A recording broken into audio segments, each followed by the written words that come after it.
Hey everybody, it's GombaDex, and welcome back to some more Magic Arena.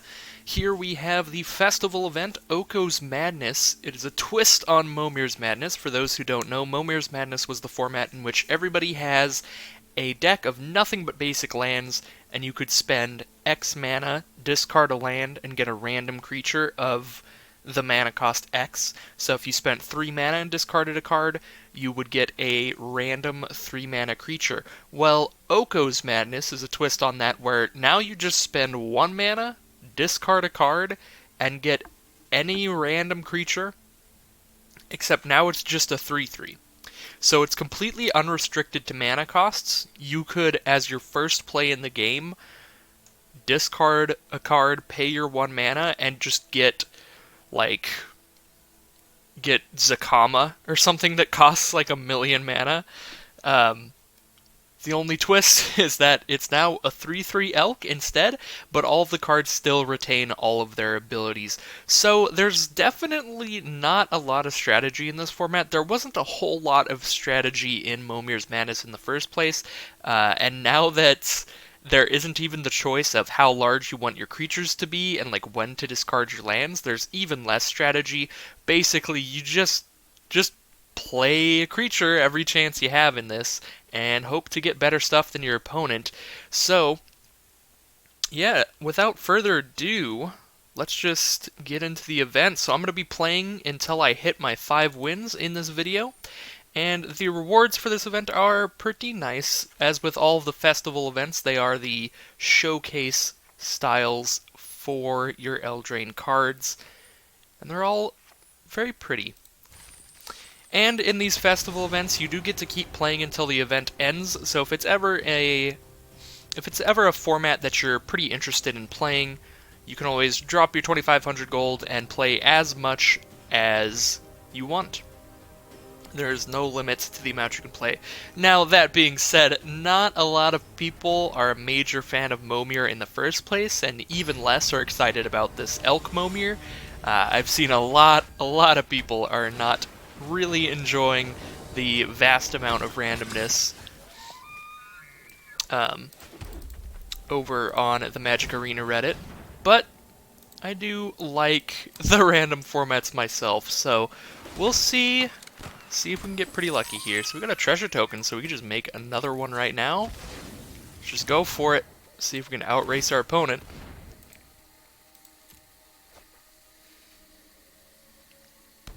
Our opponent got a 3/3 that will have double strike if they get a dinosaur.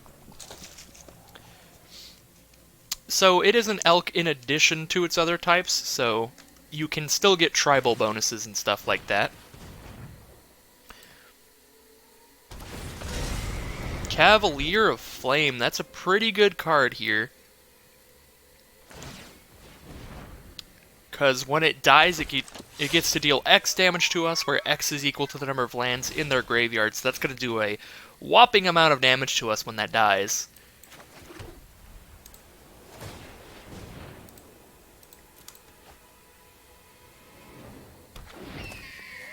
Three Flying First Strike is a pretty good card. First Strike is quite good when all of the creatures have the exact same power and toughness.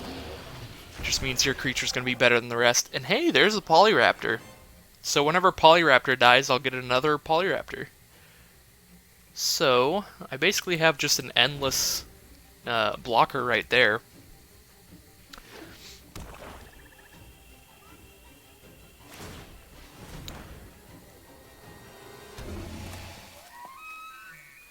So they get a 3/3 Crocodile. That is a card with no abilities. It's usually like a 1/7 or something? Something large. I don't remember exactly.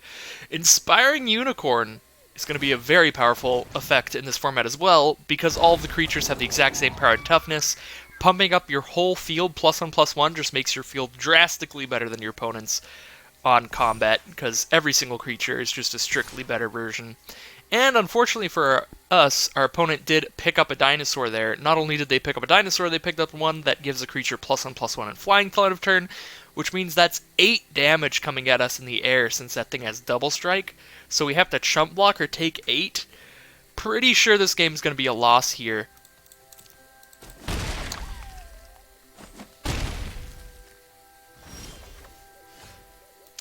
because I have now taken a lot of damage in the air. The other option was to just sack that. Either way was going to be very bad for us, because next turn they do get to just swing out with everybody with the Inspiring Unicorn pump, which is going to be huge.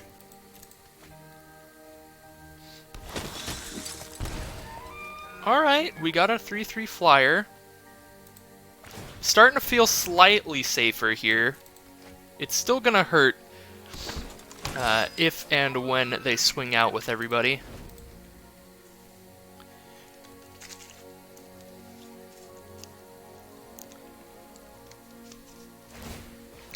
Actually getting the Thundering Spine back is pretty nice to pump our Polyraptor up to a 4-4.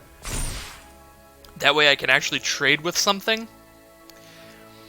Alright, so they're going to pump up their field, +1/+0, with Cavalier's ability. If I kill Cavalier, I take 7 to the face. Well, this is pretty bad. I probably actually should have chump blocked the double strike last turn, because I was sort of not taking into heed the Cavalier's extra damage it's going to do when it dies.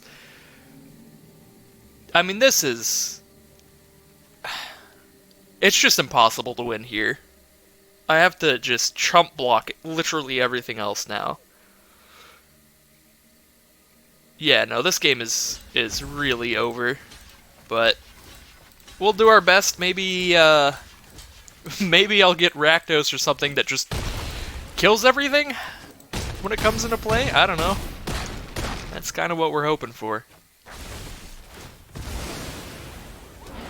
At least we have a Polyraptor.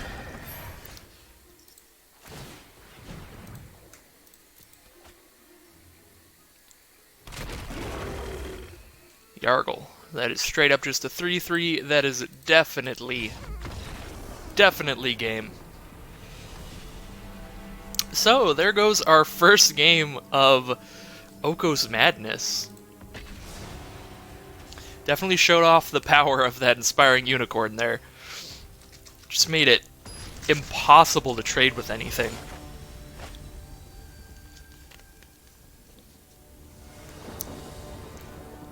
And Cavalier Flame as well was obviously very powerful, but that's a mythic rare. You always expect that kind of stuff to be quite powerful. Inspiring Unicorn, definitely the standout card there. So opponent's just not playing something immediately, which is super strange. Alright, Caligo Skin Witch. It's a 3-3. The extra effects don't do anything in Momir.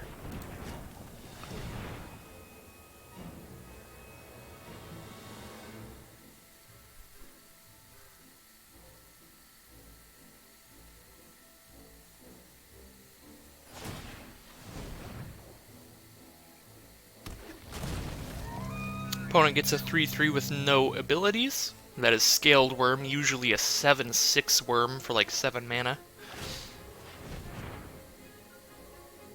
This is a good time to... Wow, Meteor Golem.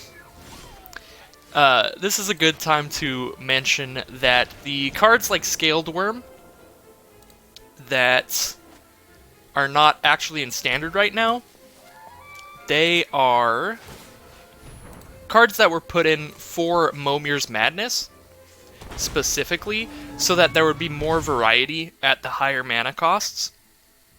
So when you see cards like Scaled Worm and Baleful Force, don't get too excited. I have seen this starting to show up on the Arena forums again. A lot of people being like, oh my god, look at this stuff, I'm so excited, they're bringing stuff in for Pioneer and all of the older formats and stuff like that. It's like, no, that's not what it is. They were cards specifically put in for Momir. There's about like 20 of them that they added for the Momir event, and I think like 10 of them are also showing up in this Elk event.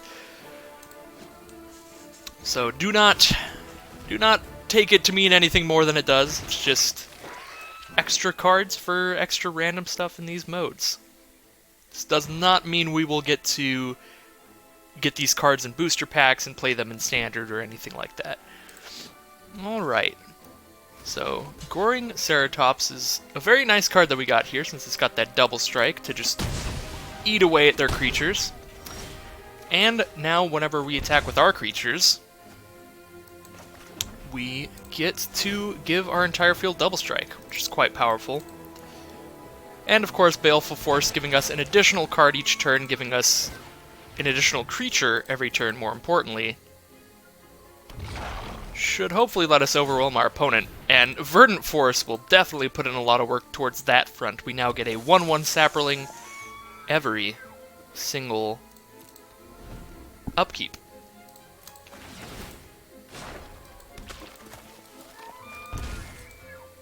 Alright, so I think the plan here is to just spam out enough 3/3s that we can just get a lethal attack in there with the Goring Ceratops. Didn't want to attack with it last turn because they could have double blocked to kill it. Definitely not a fan of that happening. Another thing worth mentioning about this format that I think I forgot to do, because I wasn't sure if that's how it worked, is if you create creature tokens for any reason, they are also 3/3s.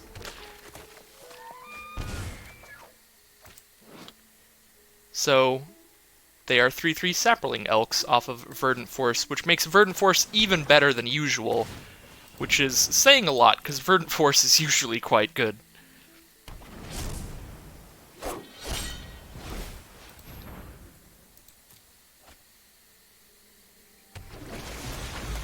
Alright, there's the scoop. We definitely had inevitability in that game, just because we got to play way more 3/3s than our opponent. And Verdant Force put in a lot of work. Double Force is a pretty powerful way to start a game. Baleful Force and Verdant Force definitely taking it for us there.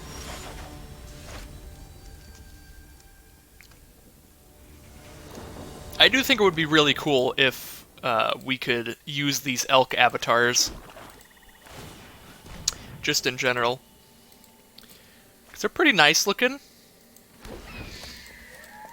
And they're funny. I enjoy the elk avatars. But for now, they're just a special avatar for this format only. But I don't know, I'd spend like 1,000 gold on it. That's less gold than they usually sell avatars for, though, right? I think the Huatli and other avatars were usually like 2,000 gold, something like that. I don't know for sure. Wow, Vilis Broker of Blood? That is going to be strong. Get to spend 1 black mana, have target creature get -1/-1 until end of turn, and pay 2 life, which means that I will draw 2 cards whenever I use that ability. So, as long as he doesn't die, I should be able to play more creatures than my opponent, which is a pretty good way to win this kind of game. Rotting Regisaur is very helpful for us as well. They are now stuck with a 3/3 that forces them to discard. Alright, there's the scoop. Yep, I mean, just another pretty classic Momir-style random game. We got better stuff than our opponent by quite a bit. We got 2 creatures with flying, one of which was going to draw us a lot of cards, and our opponent got a creature that was going to force them to discard extra cards. So definitely not the greatest start there. They did have a dismissive Pyromancer, which they can spend 3 mana, sack it, deal 4 to a creature. So they could have killed Vilis eventually, since I didn't have 3 black mana to give that -3/-3, but even if they sacked the Pyromancer to kill Vilis, that would be spending all of their mana to do that instead of playing something else, and I could still spend my 2 mana in response to pay 4 life and draw 4 cards, so I was still off to a really good start even if they killed Vilis. Alright, so there's a Fibblethip the Lost. Cool. 3/3 and they draw a card when it comes into play. Definitely better than the average 3/3 vanilla with no effects. And Crested Herdcaller, that's 2 3/3s for the price of 1. I will take it. One of the few cards that is functionally identical in this format. Because that's what it normally is. 5 mana 3/3 trample comes with another 3/3 trample.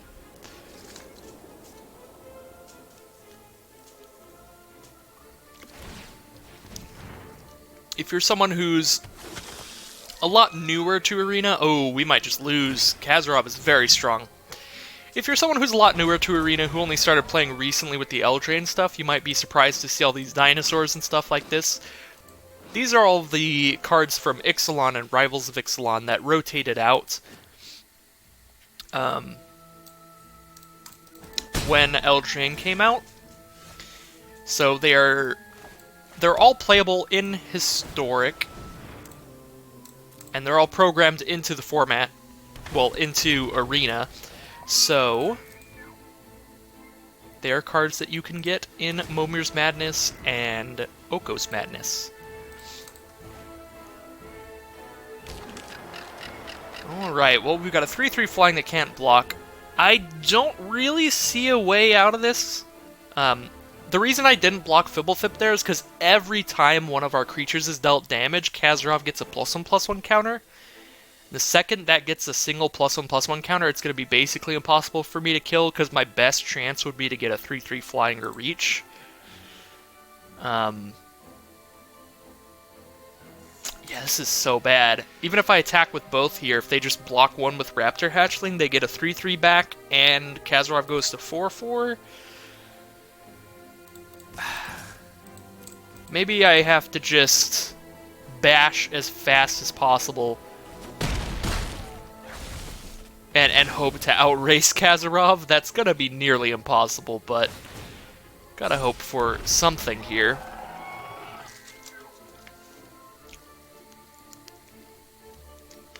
We could also always get a Meteor Golem or something as one of our random cards.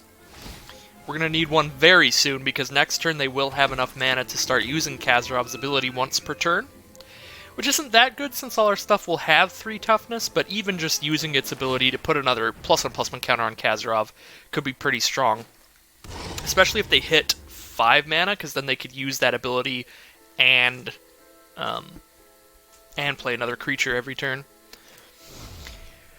Haunt of Hightower might seal it here. 3/3 flying lifelink. Whenever it attacks, we have to discard a card, and whenever a card is put into our graveyard from anywhere, put a +1/+1 counter on it. So that's going to get larger even faster than Kazarov. That's actually more threatening than Kazarov. So that's pretty terrible. So yeah, now whenever we play a creature, that gets a +1/+1 counter, so next turn if I play a land and then play 3 creatures, that is then a 6/6 flying lifelink. We are definitely not where we want to be this game.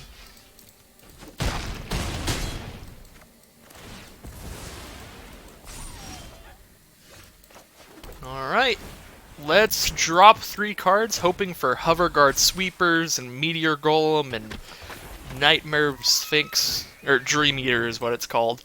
Stuff that can destroy our opponent's creatures. And if we don't get any of them right now, we scoop, because our only creature that can block those things in the air can't block at all. Our only flying or reach creature. There's one Meteor Golem. I don't think that's enough. It's enough to survive this turn. So next turn they play a land. They can shoot something once. So they can have Kazarov go to 6. They can have Kazarov go to 7 if I attack with my 3/3.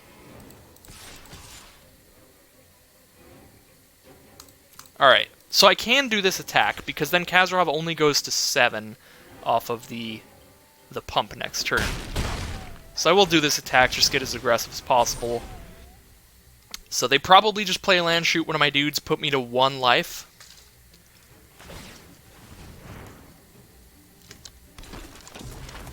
Oh no! Come on! Oh, I guess it costs 6 mana to deal damage to me, so that's actually fine. I'm not actually just immediately dead to that. I thought that thing was just going to deal 3 to me next turn and I'd immediately die, but no, they're a bit off of the mana for that. They do have enough mana to start tapping creatures with that, though. So now they have to choose if they want to play this land to be able to use Kazarov's ability later, or if they just want to play another creature. Now that they've played one creature, I assume they just play another creature at this point. Yep, here it is. Verdant Sun's Avatar. That is going to make racing them very difficult. They get to gain 3 life every single time they play a creature. And this is pretty awful. Block like that, go to 2. And we're going to need something very good here. I'm not going to play land. I need both of these cards. I need as many chances as I can to get a crazy creature. Meteor Golem! We're not quite dead yet, then. Second Meteor Golem of the game. Technically not dead on board anymore. And there's a 3/3. So I need all of my blockers. So I can send that in. I suppose I technically can send both in, because if they tap down my creature, then they're not attacking with the Guild Mage. So I guess we send both in? Because trades are great here. So I either deal 3 to their face, or kill one of their creatures. It's a lot better than my 3/3. I do not like being at 2 life here, but we have survived the Kazarov and Haunt of Hightower thanks to 2 Meteor Golems in a row.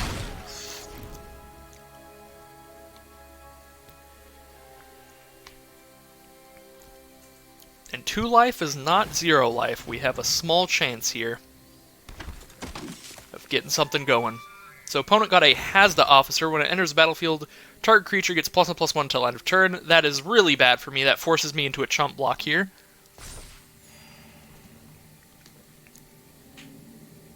Of course, if they just attack with that 1, then it's still the same thing. I just trade for it. Alright. So we get to kill Verdant Sun's Avatar at least, even if I did have to do a chump there. Come on, something good. 3/3 Death Touch Lifelink. Alright, Lifelink is something I really need here. I have to leave both of those creatures back, because I need 2 blockers.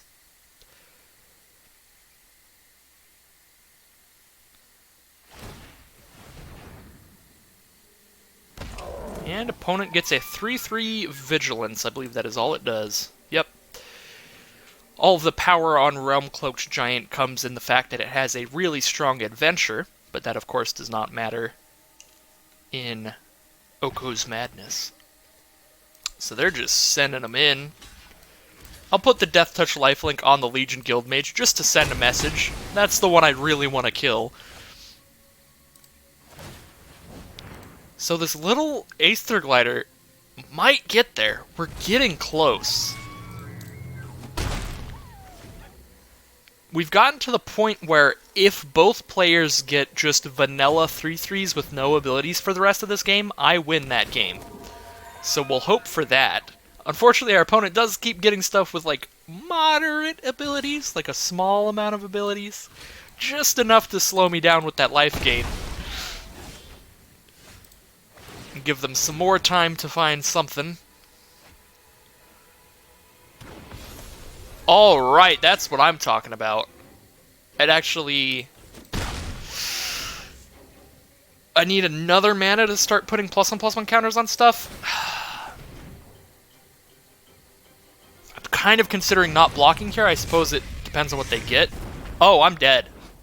I'm straight up dead. Vigilance Menace. So I have to double block to kill that. If I don't block here, I attack back for 6. Put them to 3 life.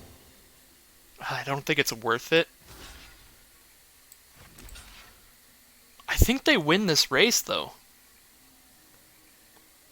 Because, yeah, if I don't block here, I'm at 2, and then I just can't block the Vigilance Menace thing. There's no way I'll be able to block all their creatures. I've got a chump block there. Well, not really chump block, but definitely not as strong of a block as I would have hoped for our flyer. Lifelink, oh, thank goodness. Really need that lifelink. So I need them to, like, not have a haste creature here. I can't block Sir Gwyn And she's got Vigilance. So that's pretty unfortunate, but I'll still at least be able to get an attack in with the Smitten Swordmaster. Go back up some life. Just go back up to 5, basically, after they hit me for 3.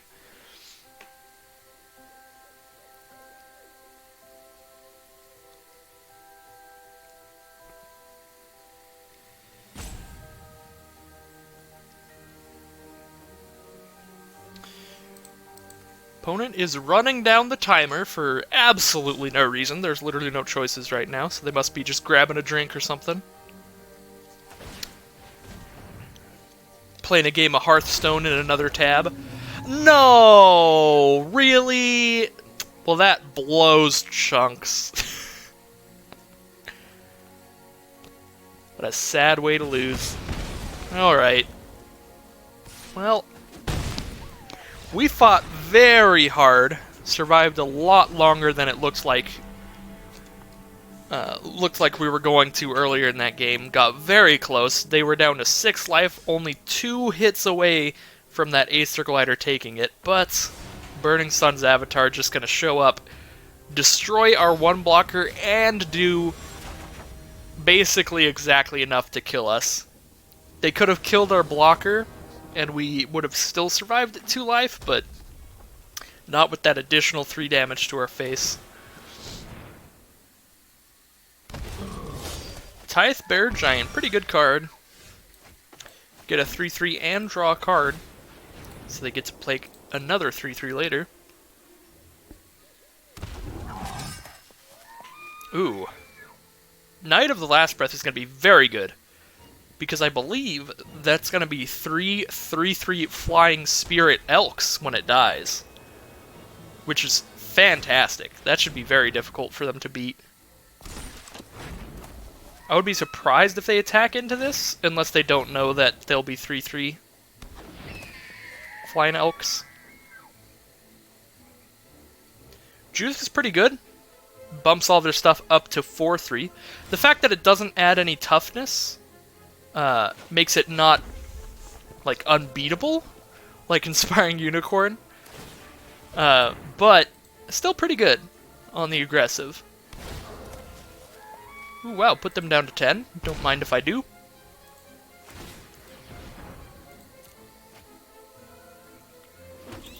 And get a flyer of our own so we can block that 4/3. I think I'm going to just keep my knight back here to block stuff.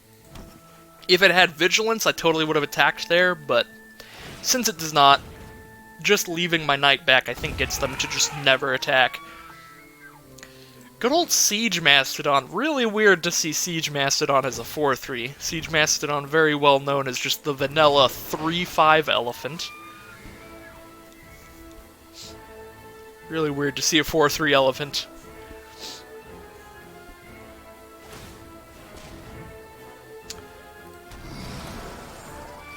Ooh, Thirsting Shade's gonna be very good as well if they have a swamp. 4/3 lifelink with the ability to bump it up, or buff it up once.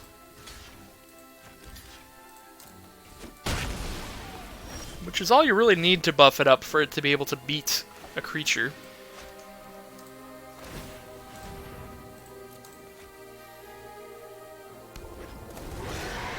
Slenvoda.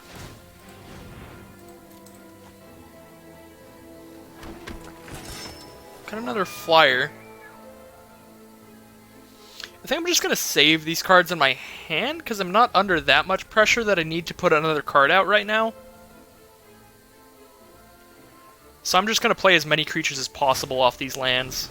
Just turn every single one of these into a creature. I will be playing the creatures at a slower rate overall, but I'll be playing one more creature than my opponent. Oh god. So for 3 mana they can give their entire field +1/+0 until end of turn, as long as that guy's attacking. So they can make some really aggressive attacks here. I think I'm going to have to just play my land next turn anyway, and just play 3 creatures, get as many blockers as possible here. We'll see. Unless I get something really good first. Because they're setting up for quite an impressive attack. Ooh, Piper of the Swarm is going to be incredible. 2 mana tap, create a 3/3. I think since we've got that to start producing even more cards, we don't need to get as much value as possible off of all these lands. So let's go ahead and just play another card here. Oh my god, I played my forest instead of my swamp.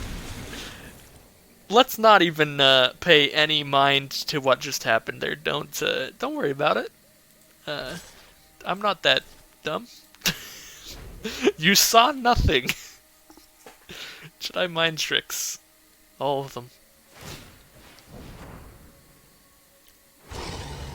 Well, didn't matter anyway. Because if we don't find a way to kill that Haunt of Hightower, it's not gonna matter how many 3/3 rats we could have had. Hello again, my not friend. Alright, well, the fact that there was no attacks there definitely makes me feel a lot more disappointed that I didn't play a swamp, because I could have played a rat and another card here. I guess we'll just play another card. Unfortunately, it is going to buff up the Haunt of Hightower, which is not great.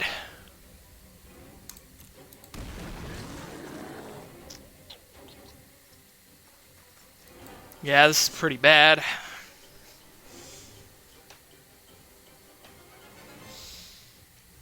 So our only way to not have buffed that would have been just play the land. And then I don't have enough blockers to block both of their flying things, so I would just trade with the Haunt and then I'd start taking 4 a turn from the other guy. That's probably still better than just going for a random card like I did. Probably should have just played a basic that turn. And again, things would have been a lot different if I had a swamp out here, because then that play wouldn't feel so bad just playing a basic, because even just playing a basic, I would still get a rat. No attacks is very surprising. Yeah, now I'm definitely just playing a basic. Because now I can start getting rats.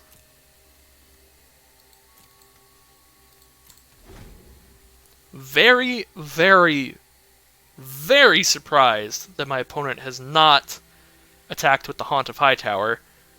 Maybe they just didn't notice that the Knight cannot sacrifice token creatures. It can only sacrifice non-token creatures to create 1/1 flyers. Oh, well that's just game. Now all of their creatures beat mine in combat. I don't even get to kill their creatures in combat, so it's scoop time. It's straight up scoop time. I still am very confused by my opponent's decision making. This is the all-attack turn, I think. And I'm just screwed. Well, I guess I could probably crack back for lethal, but I wouldn't just literally only attack with the Haunt. I only have 1 flying creature. I'd definitely send in the Embereth Skyblazer as well. Because I've got no way to kill either of the flying attackers. I'm actually just going to take that, now that I think about it. And they go up to 15 here, so they're really not under that much danger. 6, 7, 8, 9, 10, 11, 12, 13, 14, 15, 16, 17, 18, 19. I have very slightly above lethal after the lifelink.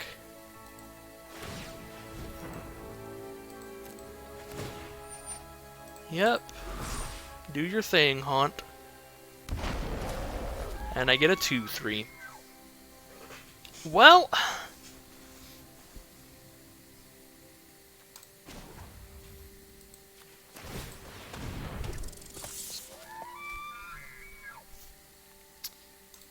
yeah, I mean, this is just going to be more passing until I eventually die to these flyers.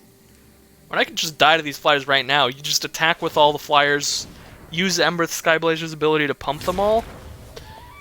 Just go as aggro as possible. Wow. There's the 4th flyer for our opponent.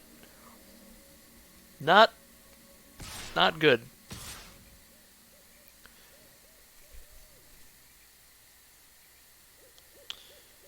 And yet again, as I usually do, I have realized too late this would be the time where I should have started attacking with the 2/3 giant. Because we're at that point where I don't need him to chump block anymore. I have plenty of other blockers. And they don't seem to be attacking, even though it would be beneficial.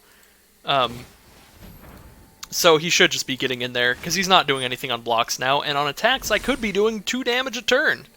Which is, you know, at least makes them not gain as much life off of the flyer. We are extremely dead on board at this point, though, so let's give it the scoop. Lots of punts in that game. Definitely could have played better. Made it a closer game. Alright, we are back. So, there was probably a bit of a cut there I had to edit out. Magic Arena being a doofus. So, what happened was I queued in to the next game, and the queue was endless. Went on for over 2 minutes. The cancel button did nothing. The escape button did nothing. I could not close out of Arena the regular way. I had to exit the window entirely and close it that way, because, you know, sometimes Arena just does what it wants. This game is definitely not in beta anymore, though. Alright, so with that salt out of the way, let's get into some more games. So we're off to a pretty great start here. We've got a flyer and our opponent does not, and that's about as much as you can hope for in terms of just a standard good start. Dragon Mage is going to make things go pretty crazy here as well. It's going to keep fueling us both with a full grip, so we're going to play as many creatures as possible every turn. So 3 creatures turn 3, 4 creatures turn 4, and so on. Might even mill us out. It will mill our opponent out slightly faster than us, though, which is important. So opponent does not have anything that can block it, which is good.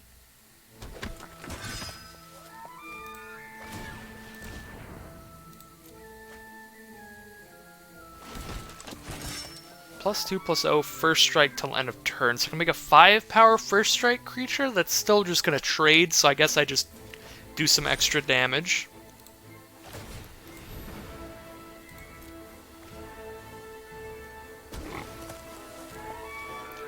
Three haste. Now if they attack with Grunn by itself, it attacks as a 6/6, which is pretty threatening.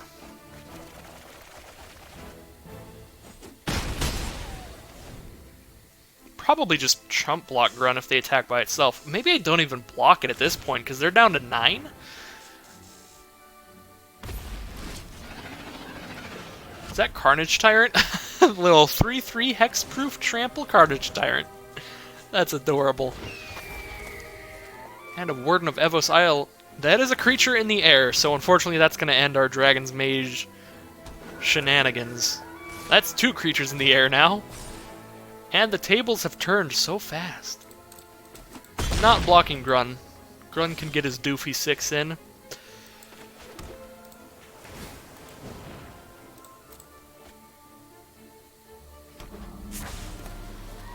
Mill guy.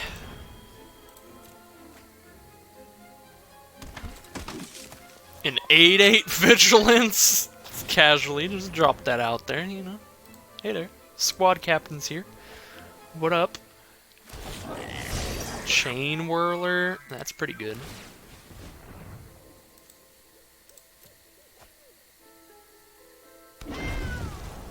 What's that cat? Oh, Chandra's Ember Cat. Alright, what do I do here? They've got 3 blockers. We just send in. What, I take like 6 in the air? Yeah, just send in.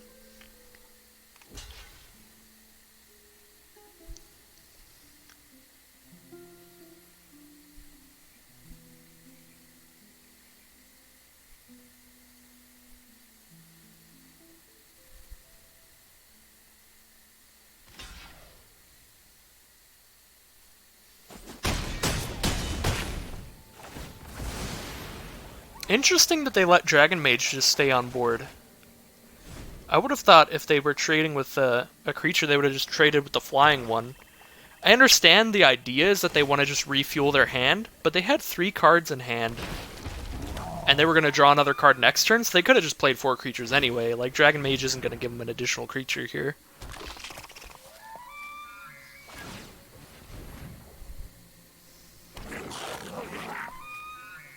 There's a Reach 3/3. That'll probably trade at this point.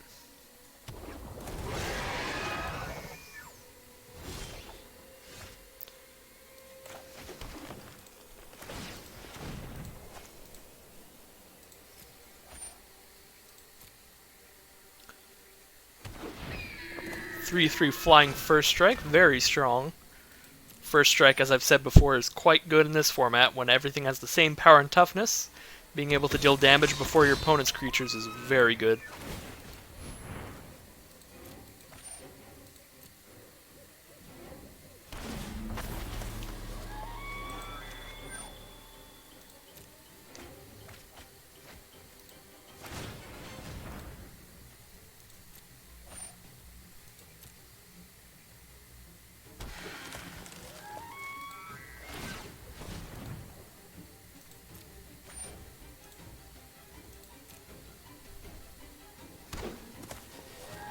Oh, Hoverguard Sweepers. That's game right there. Get rid of the flyer and the reach creature.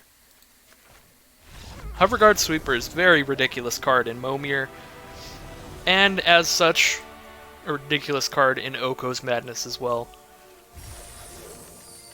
And we just leveled up from weekly wins here, as it is Sunday when the weekly wins reset.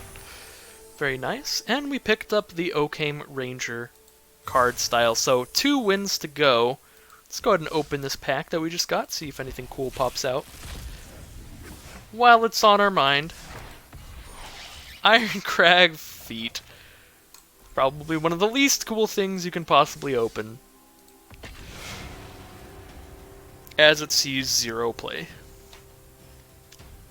But it's an interesting enough effect. I do like ritual effects that add a bunch of mana, but the only reason that ritual effects are ever good is because they're really good at like adding to storm count and fueling up some more mana for degenerate combos and stuff. So a ritual effect that also says you can only play 1 more spell this turn is like, oh, so you're not actually useful. Oh my god! Opponent starts with a 3/3 Flying Vigilance, and if they happen to get any defenders, that will be incredible.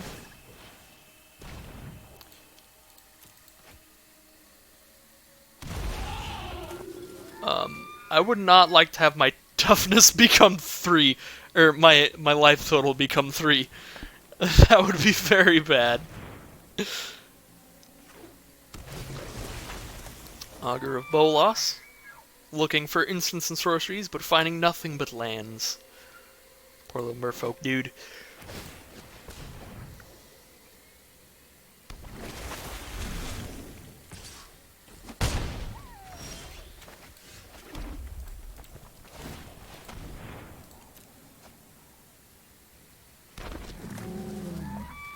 Three trample. Sick.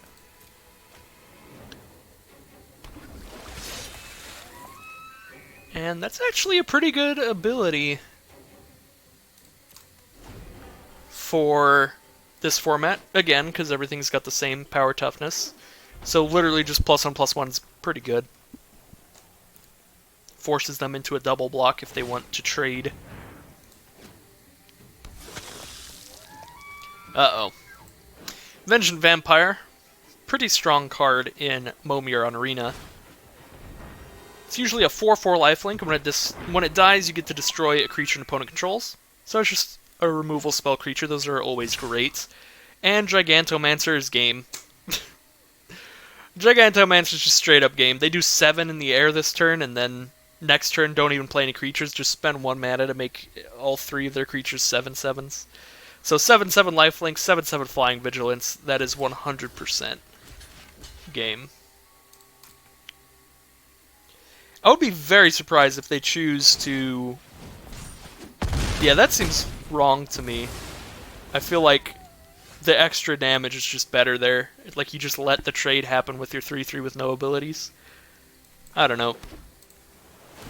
You can't really do anything wrong when you have a Gigantomancer on board, though. Kinda just gonna win.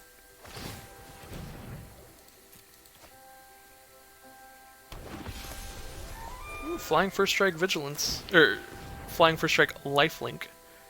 Oh, it's got Vigilance as well. It actually has 4 abilities. Tons of stuff. But not gonna matter against a stack of 7/7s.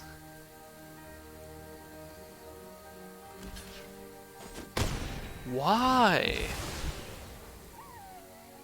They want to kill my creature that bad?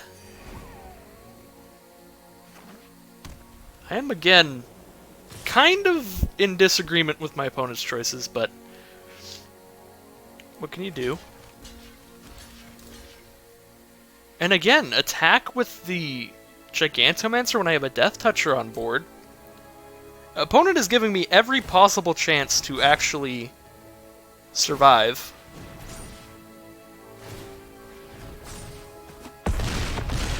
Yeah, I feel like you just wait with the Lifelink or attack with it as a 7/7 next turn, and then just gain 7 a turn. Unless I block with the Death Toucher, in which case then you just destroy one of my creatures. I don't know. I don't agree with my opponent's choices here, but to each their own. It's definitely working. It's definitely killing me. And Gravewalker is not enough. I do not have as many blockers as they have creatures, so I will go to -1 this turn.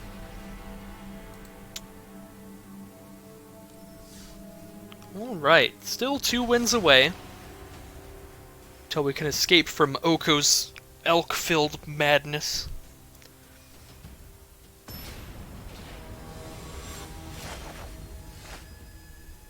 The timing of this event is kind of hilarious. 'Cause, like, they have development times for all of this stuff, so they came up with the concept for this event and announced it and all that stuff, like, before Standard was really 100% solved. Like, before we really knew 100% what the Standard meta was going to be, so they were just like, oh, Oko turned stuff into Elks, this is going to be a really funny event. And then, like, the day before this event started, in the latest Magic Fest, decks with Oko in them were 71% of the Day 2 metagame. That's how dominant Oko is in the format right now, so everybody's been making Elk jokes and Oko jokes, because everyone's 100% sure Oko has to be banned at this point.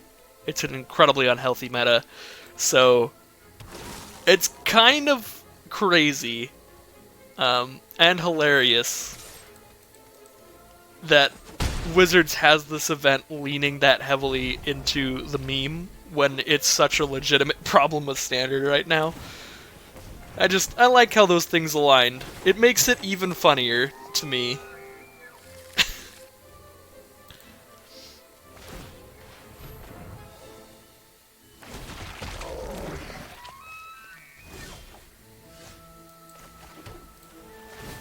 Probably shouldn't have played a land this turn. Just play more cards instead. Ooh, that's a great card. Whenever something with flying attacks, I get to draw a card. Now it doesn't matter that I played a land, because I'll just fuel up on more and more cards here.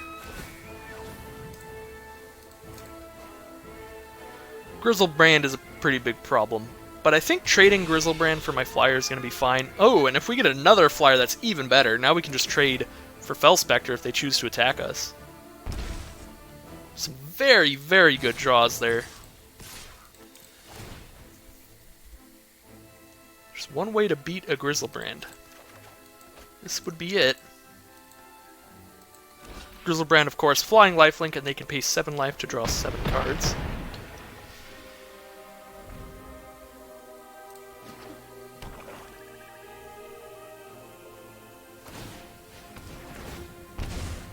Oh wow, Felspector's ridiculous.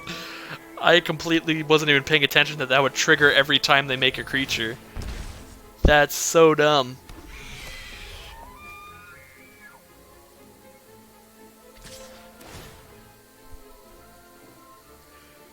Well, if that's the case, I think I'd rather keep Felspector. They're just gonna scoop, though, because I get to draw a card off the Griselbrand attack. They're like, wow, this is ridiculous. That was pretty dumb, and it brings us to 1 win away from complete victory over this event. We will get all of our showcase cards and never have to see another Elk again until we click the play button and try to play some Standard.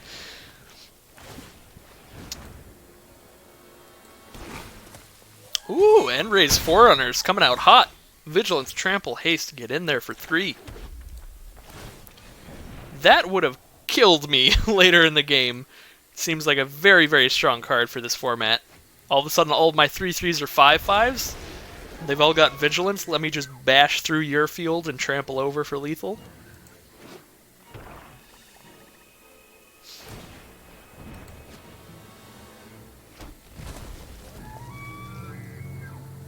Overgrown Armasaur is going to be pretty good.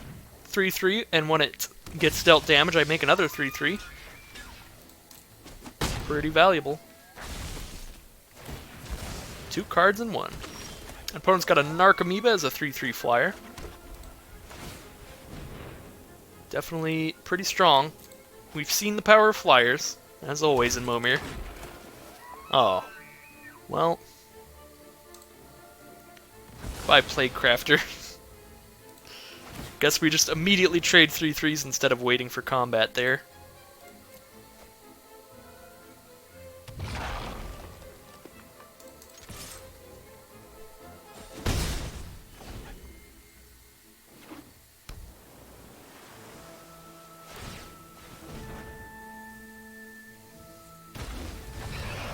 Oh dear. Darigaz reincarnated. Flying Trample Haste, the rest of the text is irrelevant. We take 6 in the air a turn now. Plus that Gargoyle, they can spend 4 and put that in the air as well, which means 6, 7, 8, 9, 10, 11, exact lethal if we don't get a flying answer.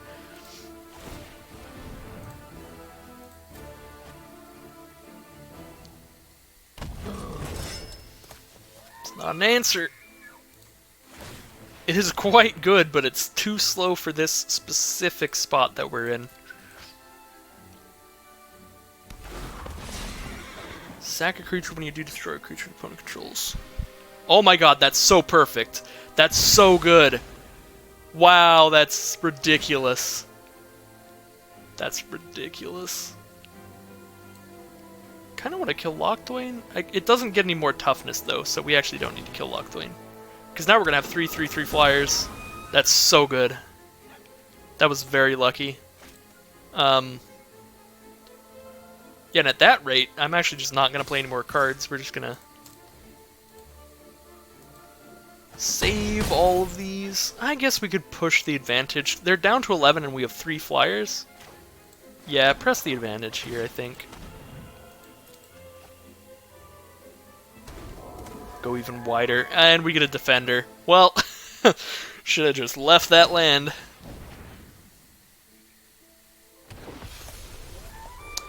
All their creatures have vigilance now? Yup. And it's a flyer, pretty good. But there's the scoop from our opponent. Not good enough for them. Alright, well that takes us to 5 wins. We've gotten all of our showcase cards out of the event. Gotten all the goodies. The best one, of course, for last, Murderous Rider. Very strong card, sees a lot of play. Same with Bone Crusher Giant, very good in the red decks, and very good in the black decks. So that is going to end today's Magic Arena video. Thank you all for watching. I will see you all again sometime soon with some more Magic Arena content. I'll probably do another Omniscience draft in the coming days. I guess it's only on for 23 more hours, so I guess probably tomorrow we'll do an Omniscience draft. And then after that, it might be a while to the next video, just because I'm not super into what's going on in Arena right now. I do not think that Eldraine, at least on Arena, has led to a very good Standard or draft format, so I actually haven't been playing that much Arena lately, which is a big reason that I haven't had a lot of videos lately. So apologies about that, but this is a hobby. I do it mainly for fun and to hang out with you guys, and if I'm not having fun playing Arena, I don't think that it translates well to the videos. It just makes me, it's just like salty, boring content. So with the random events added again, I wanted to hop into that, thought it would be a good little change of pace and a nice video. So there's the Oko's Madness video. Very soon we will have the Omniscience Draft video, and after that, I guess it depends on when the next time they have something cool pop up on Arena again. So, as I said before, thank you all for watching. Thank you anybody for sticking around through the long periods of nothingness. If you want to check me out when I play live at least once a week on twitch.tv/GauntletX. And yeah, that's all the plugs and stuff. I hope you have a good time, and can't wait for Theros. Because then we'll have a new draft format that is not exclusively mill decks, hopefully. We'll see. I'll see you all next time.